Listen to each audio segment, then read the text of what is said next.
Imaginary friend. In the suburbs of old Pasadena lived a single man and his young daughter. It had been almost a year since the mom had been found brutally murdered in their house while she was taking care of their daughter. The little girl, as could be imagined, was scarred for life after seeing her mom dead on the floor before the ambulance came and left her with cold, mutilated body. For some strange reason, the daughter never mentioned what happened that day and acted almost as if it never happened. But she probably got over it. That's what the father always thought. She was strong.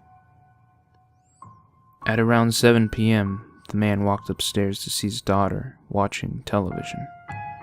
He had been having a monotonous day. So out of boredom, he asked his baby if she wanted to play hide-and-seek with him.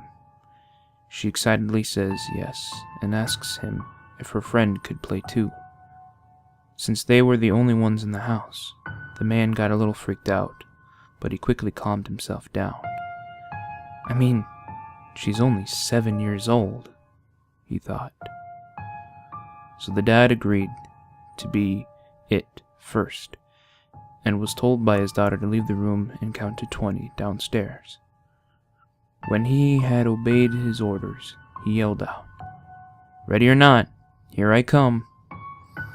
But to his surprise, as he was walking toward the stairs, a basketball was suddenly thrown down the steps, nearly hitting him in the face. A little worried now, he gingerly walked up the stairs and called his daughter's name. "Sarah?" But there was no response.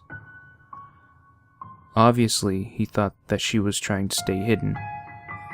So as he walked through the hallway, he opened Sarah's room and saw what he believed to be his girl hiding behind a desk at the corner of the room.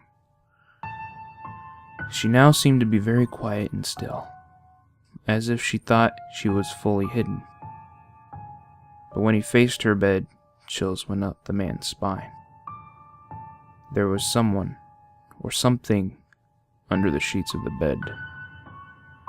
He was scared shitless, but at the same time, really confused. He decided the best thing to do was to pull back the sheet covers and see what was really there. Right when he was about to pull them, the closet door slammed open, and he heard a loud "Boo!" It was Sarah, but at this point, he was so scared and confused that the weak attempt to scare made his heart stop and left him speechless. What Sarah asked him then made him chilled to the core. "Did Mabel tell you where I was?" said Sarah, sweetly as she pointed towards the shadowy corner behind the desk. But whatever had been there before was long gone. It was then when he heard a faint giggling coming from the hallway, so he turned his head to the left but saw nothing.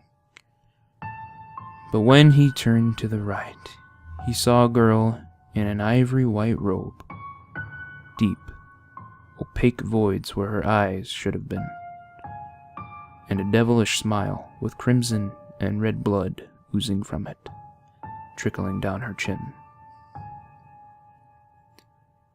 His heart was beating out of his chest, and he knew he and his daughter had to get out of there. But before he had a chance to run, the demon, or girl, of which he wasn't sure, grabbed his neck and shoved a serrated blade down his throat. As he laid there, bleeding out in intense pain, he saw Sarah, but her face was graced with the same features as the demon. Dark, sunken eyes, and a blood-filled grin.